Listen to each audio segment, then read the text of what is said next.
আল্লাহ পাক রব্বুল আলামিন একজন স্ত্রীকে কেমন হক দিয়েছেন স্বামীর উপরে, সেই হকগুলো আদায় করতে হবে। দুজন যখন বসবাস করবেন, দুজনের ভিতরে সৎ আচরণ থাকতে হবে, সৎ ব্যবহার থাকতে হবে।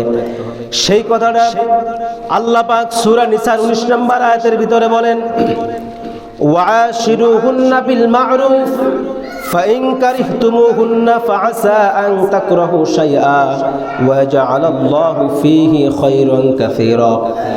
আল্লাহ পাক বলেন, ওয়াশিরুহুন্না বিল মা'রুফ, ও দুনিয়ার মানুষ তোমরা শোনো, তোমাদের যারা স্ত্রী আছে তাদের সাথে তোমরা সৎ আচরণ করো, তাদের সাথে তোমরা ভালো আচরণ করো।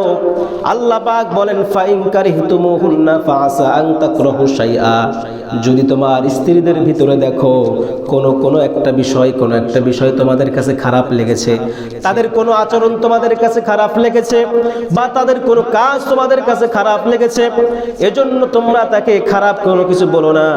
আল্লাহ পাক বলেন, ওয়া জাআলাল্লাহু ফীহি খায়রান কাসীরা, তোমরা মনে করতে পারো তার সেই কাজটা আমার কাছে খারাপ হতে পারে, সেই কাজটা খারাপ, তাকে তোমরা কোনো কিছু বলো না, বরঞ্চ ওই খারাপ কাজটার ভিতরেও তোমার জন্য কল্যাণ কোনো কিছু আল্লাহ রেখে দিয়েছে। বলি সুবহানাল্লাহ।